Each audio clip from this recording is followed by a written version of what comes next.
Welcome back, Left Reckoners. David Griscom here, and I'm really thrilled to be joined by these two guests. You know, when y'all send in questions to us, a lot of times we get asked about the role of nonprofits and NGO work. And we've been meaning to do something on this for a long time, and I couldn't think of two better folks to be joining us to talk about this subject. Today, we are joined by Ben Fong and Melissa Naschek, authors of this really excellent piece, which you can find in Catalyst. It was published last year, called NGOism, The Politics of the Third Sector. Melissa and Ben, thank you all so much for coming on here today. Yeah, thanks for having us. Yeah, thanks for having us.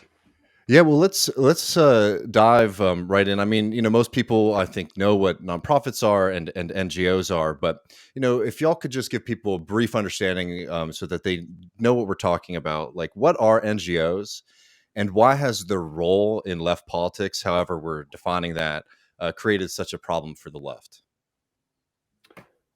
I could tackle this first one. I think, as most of your listeners probably know, nonprofits, or the third sector broadly defined, it's neither business nor government, right? That's why it's a third sector. And they're oftentimes classified as 501c3s. It's a sort of like technical, like tax designation. But there are a lot of different kinds of designations like that. And as far as the sort of like problem for left politics, I mean, in the broadest sense, I think you could just think about it as the problem of charity, right? Doing something for someone else. And it's a good thing in the abstract. But what it means for the left is that it's an attempt to alleviate certain social problems without taking on the fundamental class divide in society, right? So it's leaving that class divide alone, definitely doing some good things to alleviate some of the symptoms of capitalist society, but without tackling the sort of root of the problems. I think that would sort of be the broad sort of gauge conception of it. Melissa, anything to add there?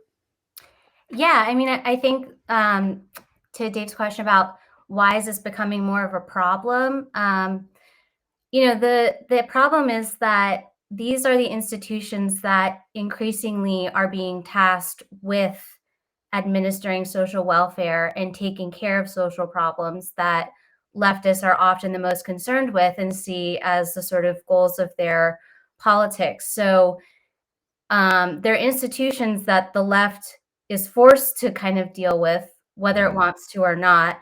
Often it does, which is then kind of its own issue, which we talk about in the piece. So the problem is, on the one hand, how do you understand and deal with these institutions that are now a really important part of both politics and dealing with social problems? And then on the other hand, assessing whether or not these institutions are actually well suited to deal with these problems. Yeah, and I mean, like on that, like how would you describe it? And again, I highly suggest people read the piece. It's a really good read, and I really appreciate the history, and we'll get into that in just a moment. But Melissa, I mean, how would you describe the NGO's approach to tackling these social social problems? And y'all coined a phrase, NGOism, and it'd be great if you could sort of break that down for us as well.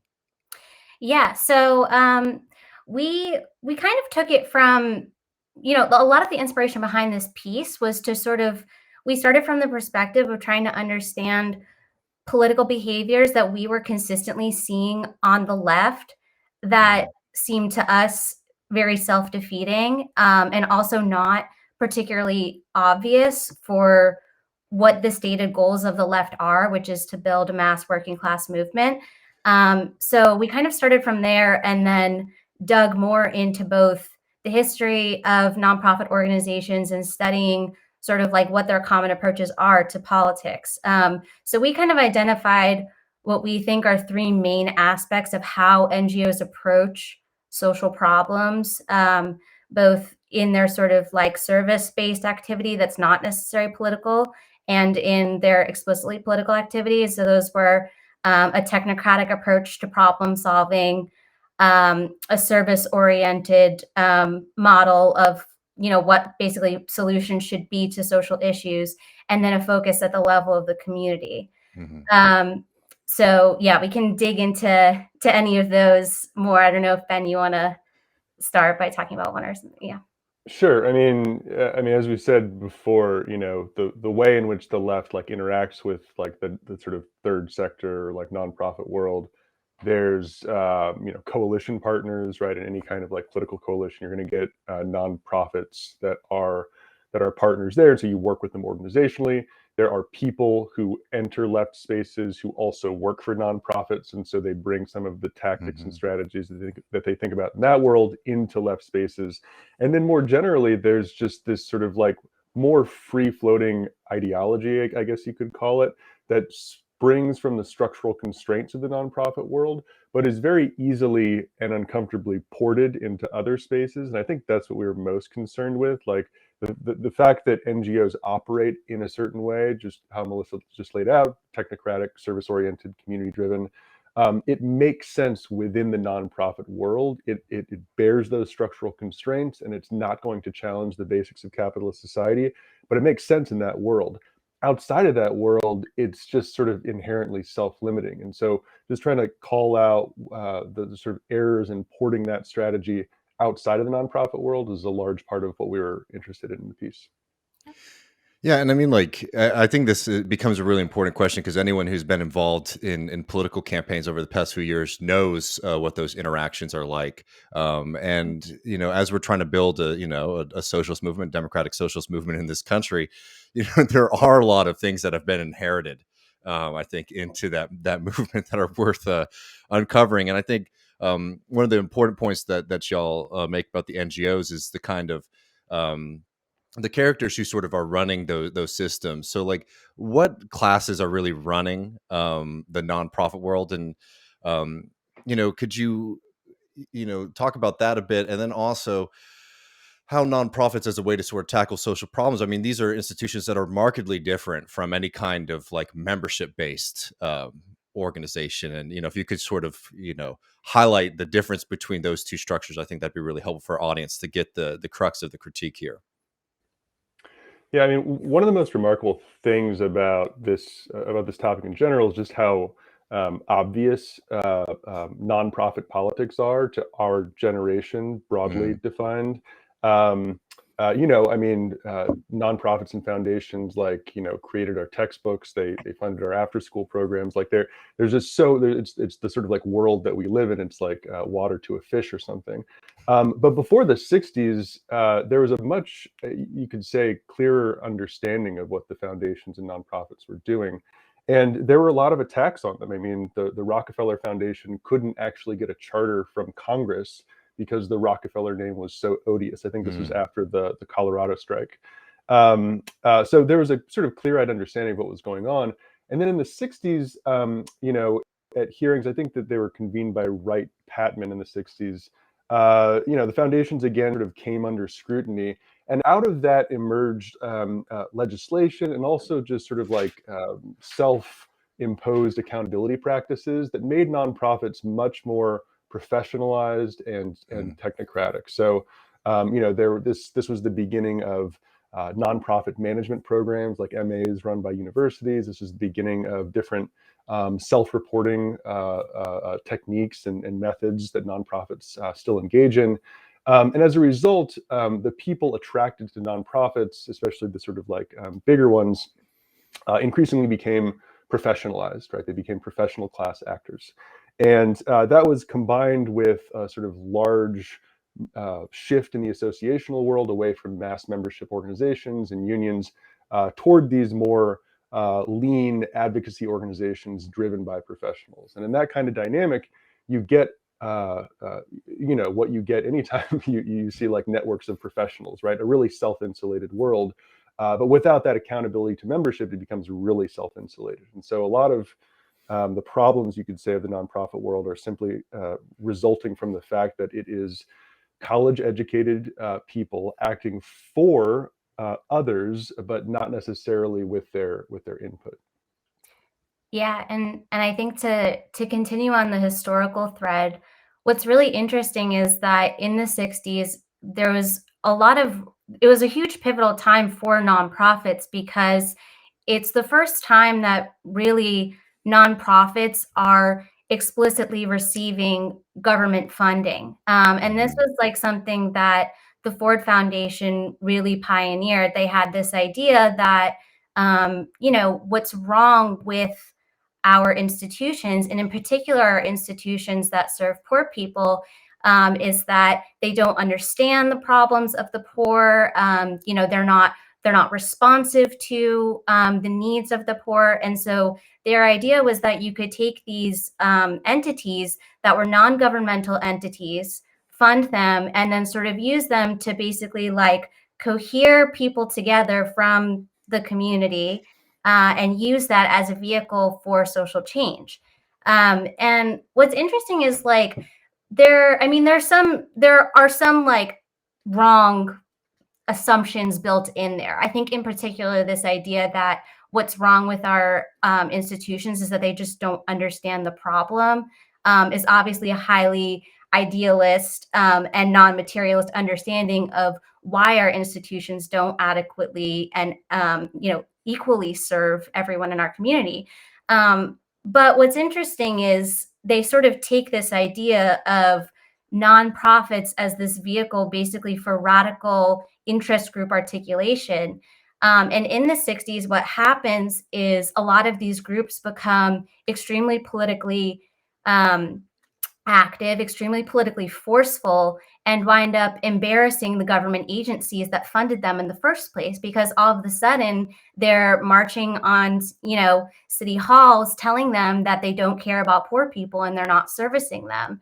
And so then what happens is, government officials are like, well, we don't want to be funding institutions that are telling us that the government sucks and we're not doing our job.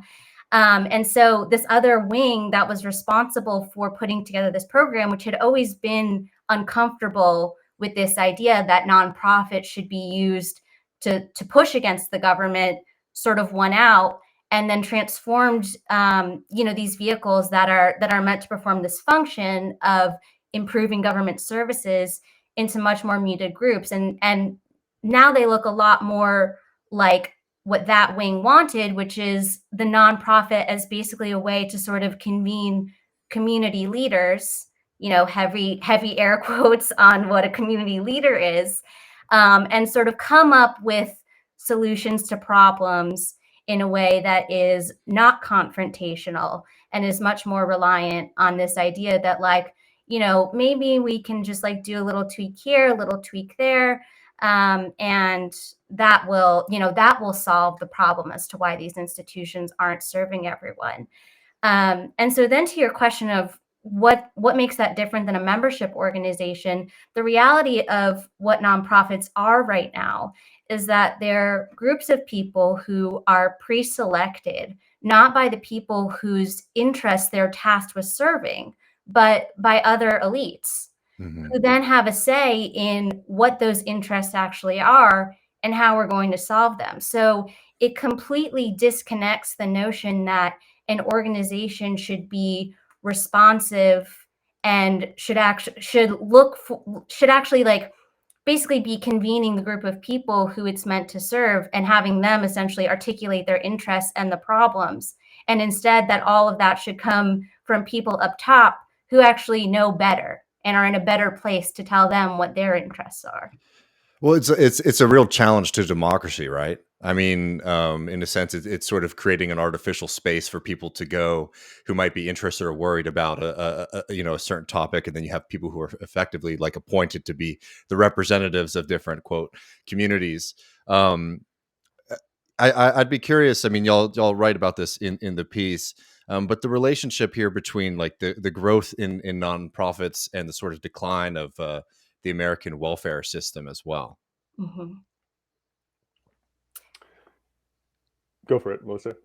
Okay, yeah. I mean, definitely pick up whatever I don't get into. So, yeah. I mean, this was also, again, it really comes back to the 1960s, and then sort of takes a turn once neoliberalism is more in effect and sort of the project becomes more deliberate. But also in the 60s, there's this concern, like I said before, that, are we actually really helping poor people? And there's like there's a real aspect to that of we haven't solved poverty, and that's where you get Lyndon Johnson's proclamation of the war on poverty. Like, how are we going to actually try to eradicate this as a form of social existence in the U.S.? And then there's also, you know, the more cynical aspect of it of, do we want to keep funding these programs that, you know, the more that we're taking social welfare seriously, the more money we have to spend on this. And so that's part of what inspired. So it's the Economic Opportunity Act passed in 1964, where they start all these experiments to try to figure out, is there another way than what we've been doing now, which is mostly a combination of direct payments of relief, and then building up certain key social service institutions. And that's where you get, you know, government healthcare, government education, that kind of thing. So there's already this notion in the 60s of like we should be experimenting to assess like whether or not just like giving money to people is really the right thing. Like, maybe we can teach them to sort of help themselves. Obviously, then that's sort of taken to kind of its like logical conclusion when we enter the 80s, and Reagan is very deliberately saying, you know, social welfare and government funded welfare just shouldn't exist. And basically his idea was that originally they wanted to just completely slash federal funding for social welfare. And their idea was like, oh, we already have these like institutions that do all these things. We don't need government, we don't need federal money for this. We can just get rid of it all. And when he tried to just completely eviscerate the social welfare budget, basically everyone, including Republicans, was like, you can't do this. These institutions are actually heavily reliant on government funding. They can't provide these services that you're talking about without any support from us. Which was like a complete shock to them. They didn't even, you know, like Reagan really had no conception of how intertwined already the nonprofit sector was with the federal government. And so what he ends up doing is, like to a way lesser degree, slashing the budget than he had originally planned, but he redesigns welfare such that it's no longer about funding programs so that like whoever needs it gets the money. Instead, these programs are repackaged into block grant programs, which is how a lot of our social welfare is run now, which says, here's the amount of money we're designating to deal with this social problem. We'll give you X amount of dollars. You deal with the problem. So what it does is it completely changes the social commitment of social welfare. Instead of saying, we recognize this as a level of social need, now it says, here's how much money we're willing to put towards this social need. And these institutions, these nonprofits, which are non-governmental entities, they're run by non-governmental employees. They run themselves. They're not accountable to the public. You're responsible for figuring out how to deal with this problem. So it completely changes the nature of what social welfare actually should entail, which is, it's really not about need anymore. It's about how much can we get away with not spending on this problem. Yeah. I mean, I think Melissa, you've covered the sort of like neoliberal period very well, and you know, the Reagan cuts, the Clinton's Personal Responsibility Act in 1996, and you look at a lot of those developments that were a disaster for the poor. They were you know, a windfall of resources for different nonprofit agencies, right? Which is a kind of odd dynamic, obviously. But if we want to go back a little bit further, like even before then, I mean, I think like you could say, sort of starting with Reagan, the sort of broader conservative turn in politics and the end of the New Deal order is largely responsible for the gutting of social services, right? But I think, you know, we really take the war on poverty to be a key turning point. And if you compare it to the kind of like relief work in the New Deal, for instance, I think it's like a helpful point of comparison. That, you know, Johnson and allies often look back to the New Deal as a kind of model. Johnson was personally competitive with FDR. He wanted to pass more things than FDR in his first 100 days, all that stuff. And you know, it's not that the New Deal didn't allocate resources to you know, what I don't think the 501c3 designation existed then, but what were nonprofit agencies then. That certainly happened through agencies like the Public Works Administration and whatnot. But if you look at something like the CCC, right, it's not a complicated program. You hire a bunch of poor kids to go plant trees or deal with soil erosion, and you pay them from government coffers. It's very very straightforward, right? And it was a remarkably popular program. I think the approval ratings were in like the 80s. Roosevelt used the program politically to his own advantage. And it's not extremely complicated, and it's very direct, right? It's the government helping out. In the war on poverty, there were a lot of very convoluted, oftentimes academic theories about why exactly the poor were poor, right? Mm-hmm. And those theories oftentimes got in the way, ideologically at least, of just sort of like straightforward relief programs. But what they ended up doing was creating sort of devolved community action agencies that didn't help directly, that were about job opportunities rather than jobs, that were about education and training rather than direct relief. And all these things sort of just made it extremely complicated to address what was at root a very basic problem. I think it was, Bayard Rustin who said that like the difference between a rich man and a poor man is that one has money and the other does not. It's a very simple problem to solve, right? Yeah. But we've made it very complicated. Yeah, well, I mean, no, I think that's an important point. And you can see a lot of those pathologies, particularly in like modern like NGO talk. But before we get into some of like, I don't know, the relations between like them and the left, I want to continue hammering home, from our position, from our like ideological understanding of American capitalism.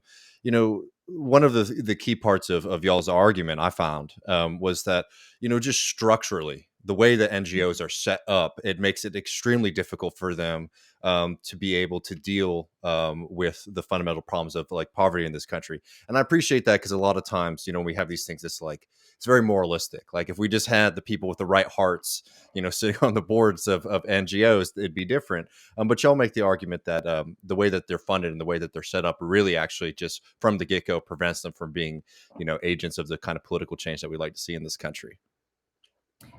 Yeah. I mean, I think again, that came out of a combination of, our own intellectual backgrounds, as Marxists, but also just what we saw as issues with the way that the left was talking about nonprofits. And it was always about, either finding people or things that were wrong and then saying, oh, well, it's wrong because they have corporate money. And that explains it, that they're the handmaidens of capital or whatever, whatever one of those sayings that gets repeated to explain those sorts of things.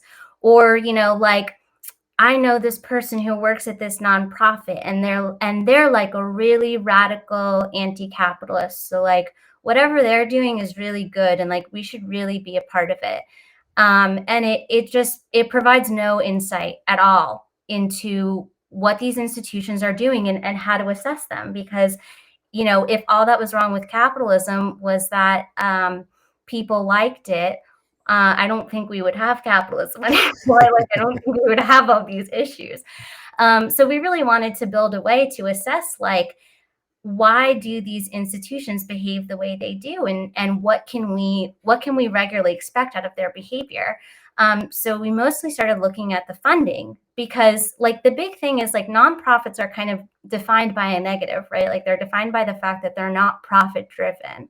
And so like, what does that mean? Because they're still institutions that have to keep themselves afloat. They're not the government. They can't depend on a steady tax revenue.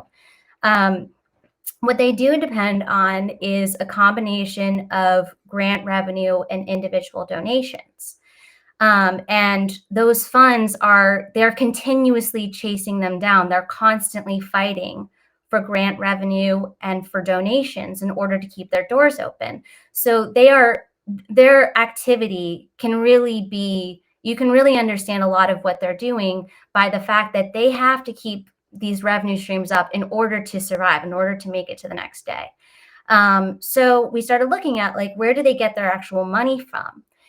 And The answer, I think, actually was pretty surprising to us, that most of their money comes from the government, which is not what I mean, it was not what I thought.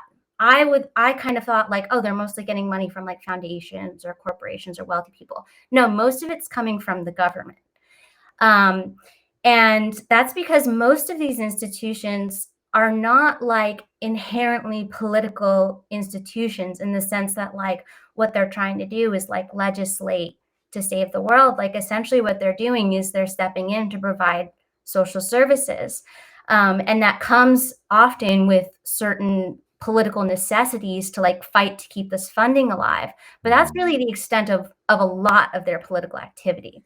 So for the government funding, there's important political strings that come attached with that. Government funding can't be used for political purposes. So government funding is the most consistent and most reliable source of funds for nonprofits, but it can't be used for political activity. So then we have to look at the other kinds of funding that these organizations receive to understand like where their political constraints are coming from. And the two main sources, or the three, I should say, the three other main sources of money that have a lot less strings attached than the government are private foundations, corporations, and individual donations. Corporations kind of speaks for itself. Corporations are not going to fund political projects that are aimed at the destruction of the profit motive or the redistribution of wealth away from corporations into people's hands. Individual donations and foundations are a little bit more interesting. So foundations, really the interesting thing there is like foundations do usually have, I mean, they have a political agenda. They have, each foundation is pretty idiosyncratic. They're beholden to their boards. Like they all have their different kind of ideologies. There's often conflict within foundations. They're massive institutions.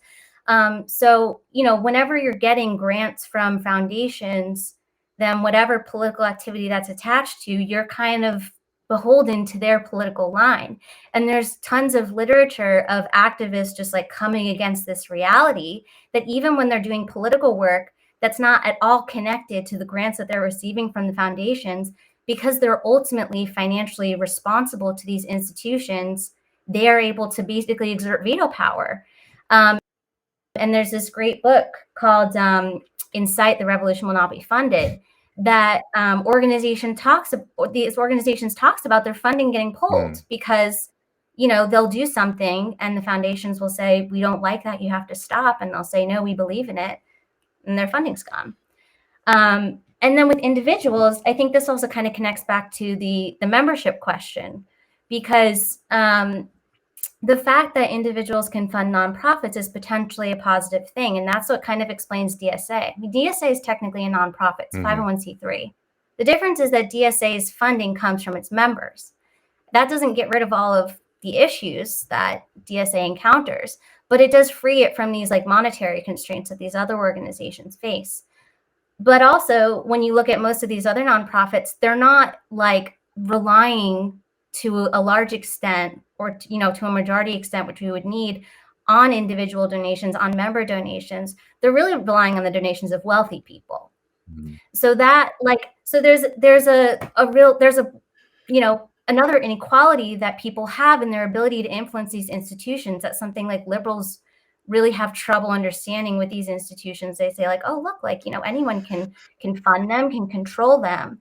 But the reality is there's a huge collective action problem for working and middle class people. They have to pool their resources to be able to match the resources of the wealthy. The wealthy don't have to do that. They can exert a huge amount of influence just by cutting a check. So, yeah. I mean, just a few points of just to add there. I mean, one on the membership organization. So, as Melissa said, like we're talking about structural tendencies, right? So this isn't to say that in mass membership organizations you cannot have some kind of bureaucratization. Obviously, like the labor movement in the 60s and 70s is a good example of how even when you have large dues paying memberships, you can find like bureaucratic rigidification in such a way that it like privileges elite actors. So it's not that that can't happen. It's just that in the nonprofit sector, it is structurally baked into the very institutions, right? And then the second thing is that, I mean, in the piece, and in general, like we try to divert away from this critique of, oh, let's pick out the nonprofits where bad people are doing bad things, right? That's like Hmm. a common critique, and that stuff is really important in one sense, right? Like looking at like Bill Gates' healthcare work in like India and Africa, for instance. Like it's like pretty insidious when you look into it, and I think uh, I mean, there's lots of examples of that. But what we want to say is that that's kind of an iteration of like the bad apple critique, right? Like saying, Hmm. oh, once we get rid of those few bad apples, then the nonprofit sector as a whole is fine. And it's the structural critique that we think is like central to the left's position, not the bad apple critique. Yeah, I mean, let me read a little bit from the piece on this. I think really highlights it. Y'all right. Our argument is not that all third sector agencies are thinly veiled vehicles for the political machinations of particular elites, though they can be that as well. Rather, NGOs are structurally reliant on funding in a way that leaves them ultimately under the undue influence of capitalist interests, which limits ahead of time what they typically pursue and advocate for. NGOs are generally assumed to be synonymous with 501c3s, but it is funding structures, not tax status, that determine the restraints of generative NGOism. And like, I think that this, gets to, the heart of the problem here. It's not that everybody who works in that world is bad. It's not that everyone is getting a phone call from a rich guy saying, let's trick the working class into funding our activities and demobilize social movements. Is that by their, like, in order for them to survive, they have to placate particular interests. And it sort of limits their ability to engage in politics. And you see this, for example, on the larger like political sphere, when like something bad happens, politically, like abortion, for example, like the first reaction is like, what, let's try to fundraise a bunch of money on this. Not necessarily saying that funding some of these services is necessarily bad. I mean, we certainly raised money for abortion funds here in Texas once they took that right away. But it's recognizing that there's a kind of politicization too that comes into this from like the general public. I think when they're trying to engage in certain political crises. I mean, we've touched about it. Y'all been talking about it a little bit, but like, I think it's worth like highlighting again the difference between y'all's criticism and like this kind of old school criticism of NGOs. I mean, I know when I first became like a leftist, reading Alexander Cockburn. And him basically making the NGO industrial complex argument, feeling like, oh, that's great. But I think that that's a limited perspective, as y'all were saying, because you can just sort of say, well, if we just fix the nonprofit world, then we'll be golden. Right.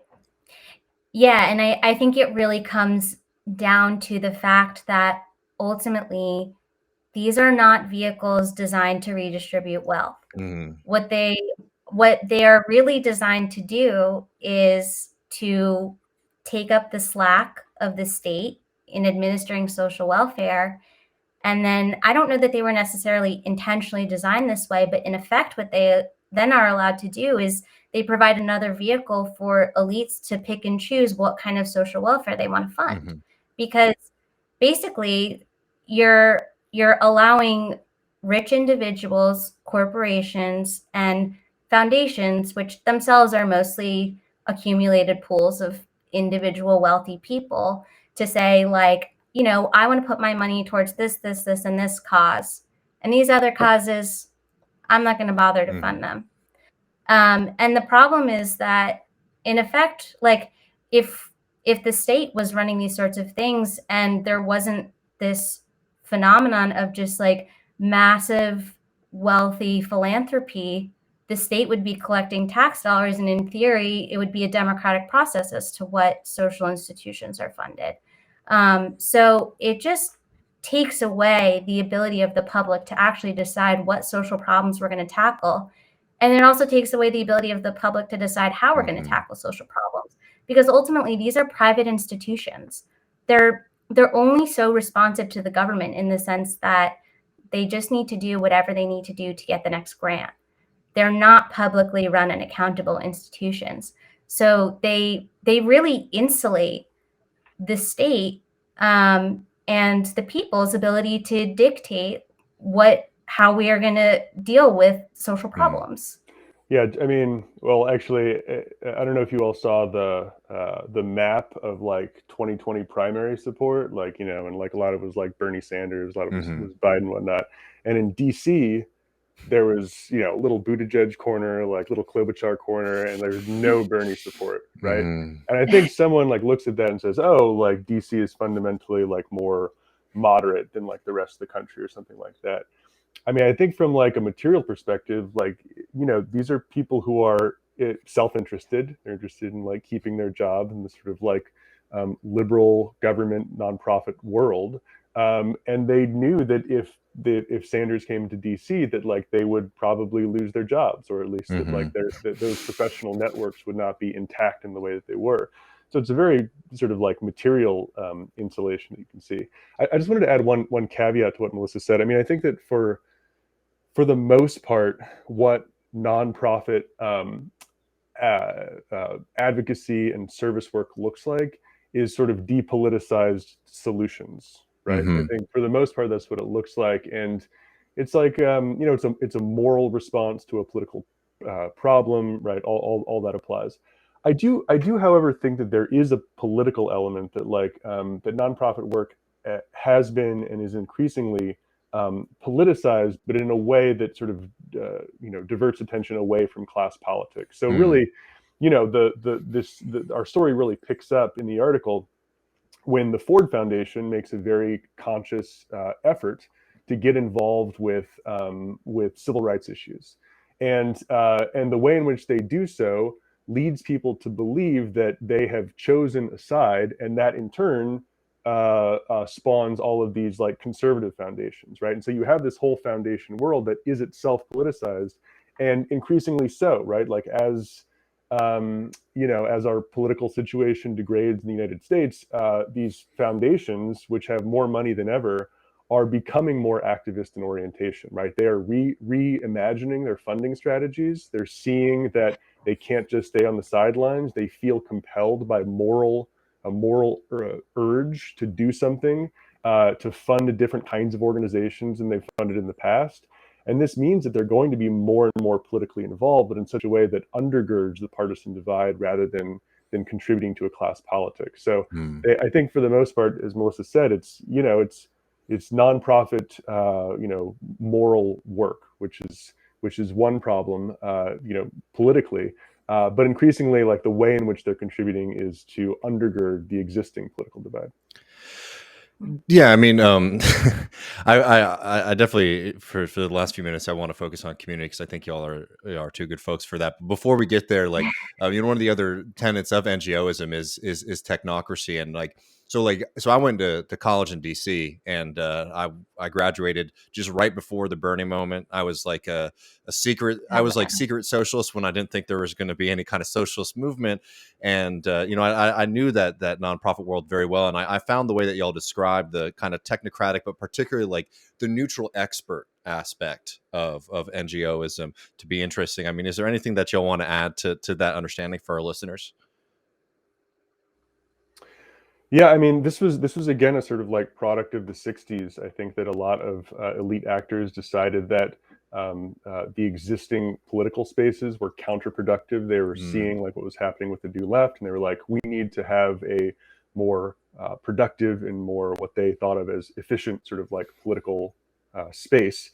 And so, there was a very self-conscious sort of creation of deliberative mechanisms where you could bring together community participants in a structured dialogue so as to produce consensus. And then you could take the outcomes of these meetings and give them to city council members to pass certain things. So there's a real investment in creating decision-making processes that were not essentially democratic, that were not really deliberative, and to exclude any kind of like contention from the process of deciding policy.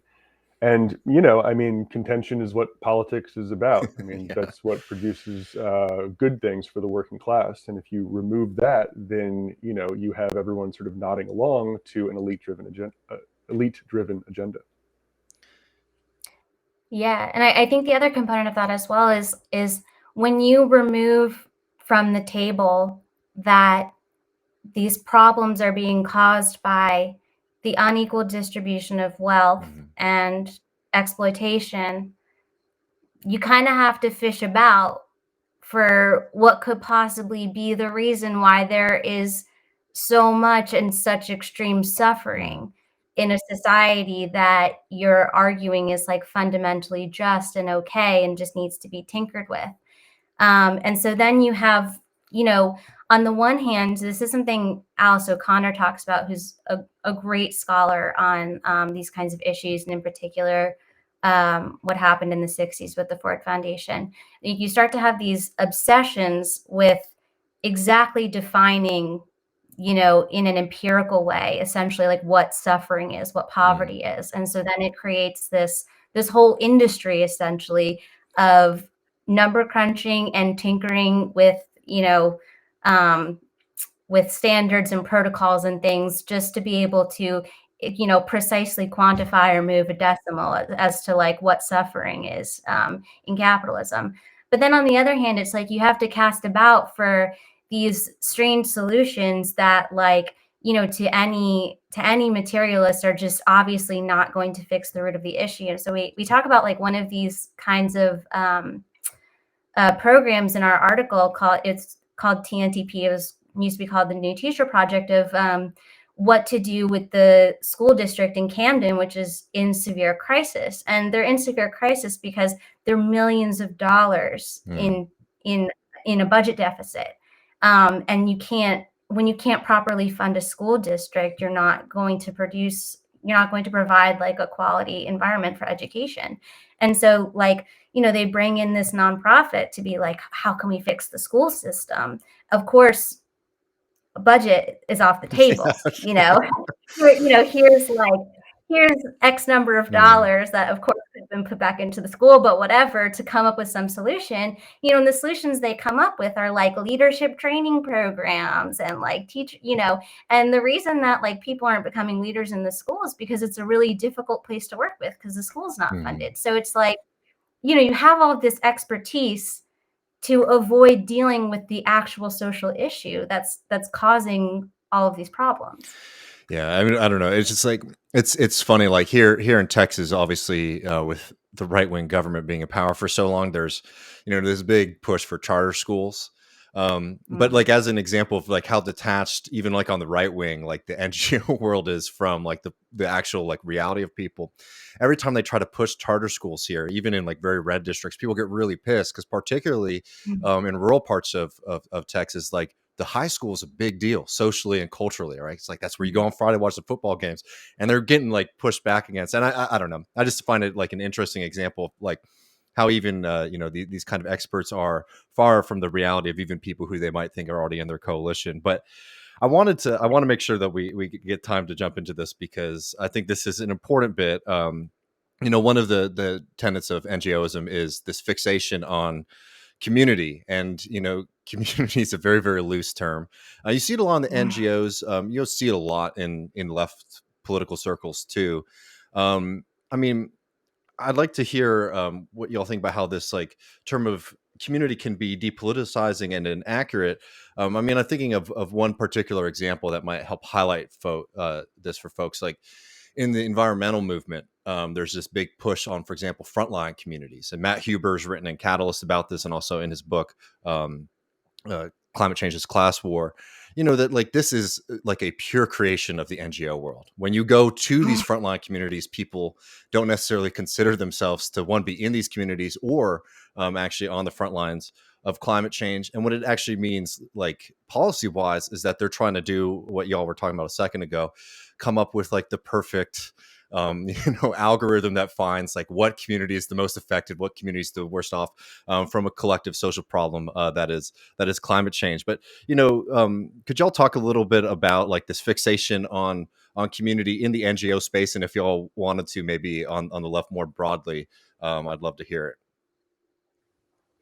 I mean, I guess the first thing that should be said is that not everyone who utters the word community has sold out or something, right? That's Hmm. not the critique. It's an unavoidable term to use, right? Like it just comes up in everyday speech. So it's not that it's always an indication of like this intent or something. Um, But yeah, I mean, I think the first thing to notice about the word community is just how amorphous it is. You mean something like class? I guess we could get into like how exactly you define class. We can have a very academic debate about it. But at the end of the day, they're like, there's some pretty clear designations as to how we might envision that. With community, it really depends a lot on who's defining what the community is, right? This could be a Mm, community bounded by a certain geographic space. It could be a community defined along different identity characteristics. Like what the community is really subject to who's talking about it, and mhm, that's I think actually what makes it so useful to these elite actors, that they can define what a community is ahead of time, and in such a way that they can designate who the community representatives are going to be, right? And that's a really key process in for instance, like community development corporations, where mm, these are sort of like local organizations that have essentially become like aids to private development, where you bring in different community representatives chosen ahead of time to speak for particular constituencies, even if they might not be elected or even sort of part of different membership organizations. So I think it's the amorphousness that we were really focused on, and how community can be and typically is used in such a way as to back elite-driven projects, and it's mm. used in such a way as to distract from and kind of confuse class politics. Yeah, and this is another place where it's helpful to look back at the 60s, because in the 60s they were actively debating this question of how you construct a community. And Mm, and sort of the big question was, should we consider a community a homogeneous concept or a heterogeneous one, in the sense that, is a community a group of people who are all defined by a core common trait, or actually is a community a collection of individuals who have some sort of vague common interest, in the sense that they want their community to succeed. I mean, it's very tautological, but this is the debate. Um, and actually, like, what the community is bringing all these different people together to kind of like to come up with, like, their real expression of interest.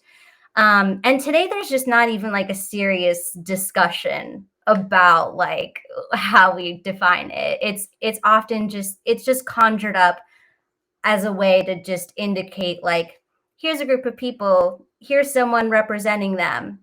mm, And that's kind of where it stops. You basically evacuate the entire content of what constituency you're talking about when this word is used. mm. And I think, like Ben said, that's not to say that it's like an evil word. I mean, I catch myself using it like all the Of time. course.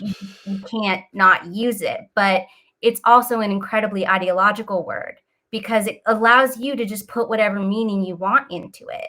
Um, and in terms of the left, I think what you see all the time is, frankly, like, you talk about a need, and then you go out and you find a community, and then Mm, you say, like, these are the people who have the need that we want to work on. And sometimes there's even more sort of like confused rhetoric about how we have to go out into the community and tell the people that they need this thing that actually we've already decided that they need, but we need to go hear it from them that they need it. And so it's this very confused process of, are we in the community? Are we not in the community?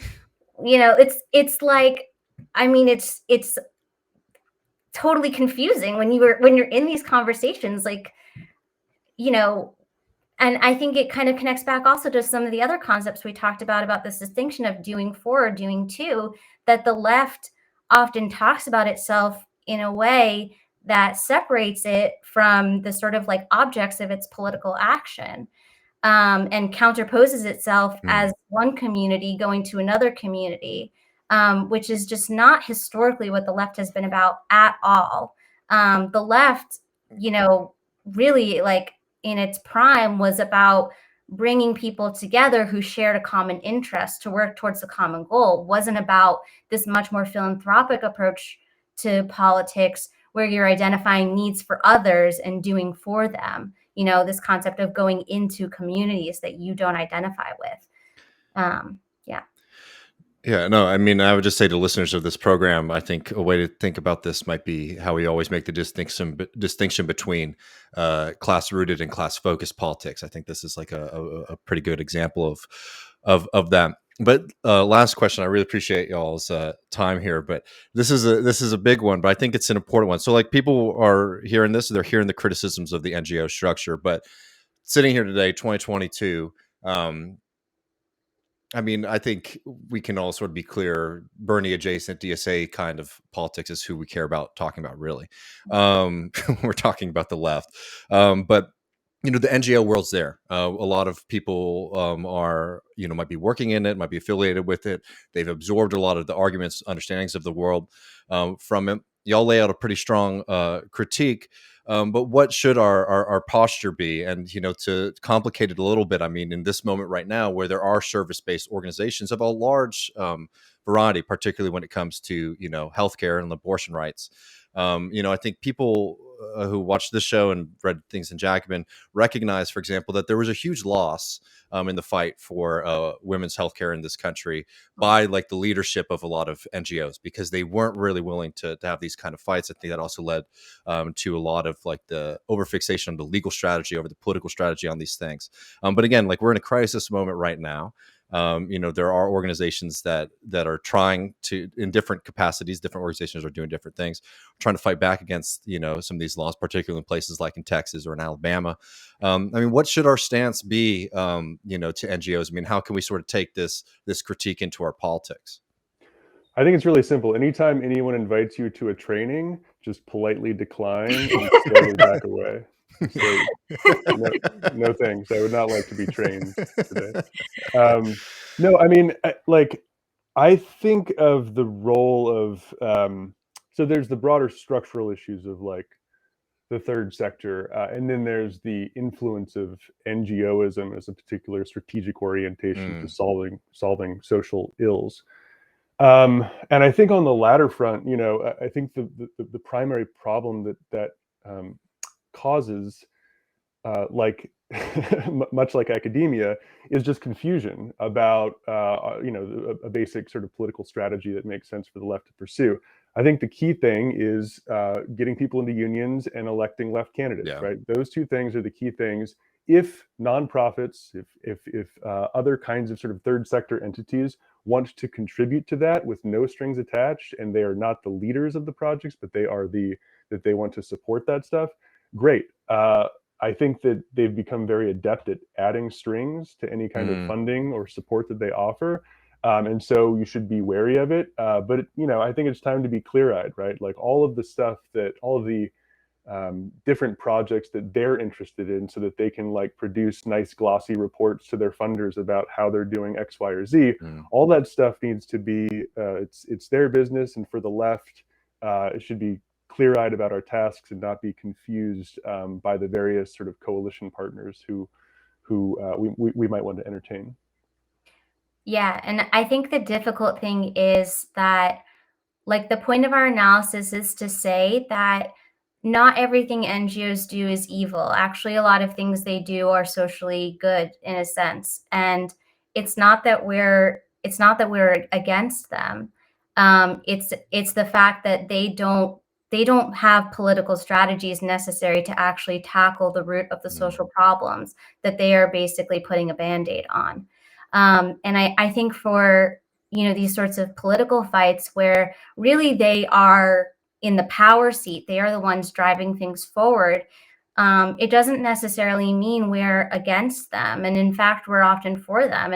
And obviously, abortion is one example, but there's tons of historical examples that a lot of people point to. I mean, the big one being civil rights. I mean, like, foundations were very important in funding a lot of civil rights initiatives, in particular voter registration in the South. There's nothing that's bad about that. Like, it's like we support that. The problem is they're only going to go so far, and so to leave them in control of these issues is a huge long-term problem, because they're not capable of tackling the actual underlying issues.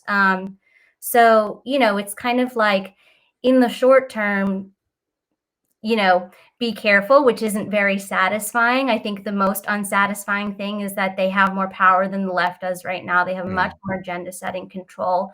And the only way around that is to organize and build up build up the left's membership, build up the left's political power and political significance so that we do have agenda setting power. And I think there's other questions in the long term about, what the proper role for these kinds of institutions are. Well, Ben and Melissa, I really appreciate y'all joining us on Left Reckoning. To listeners, when you see Ben or Melissa publish somewhere, you should definitely read it. These are the kind of thinkers you should be engaging with. We'll have a link in the show notes to y'all's piece. But again, really appreciate y'all so much. Yeah, thanks so much. Yeah, thanks for having us.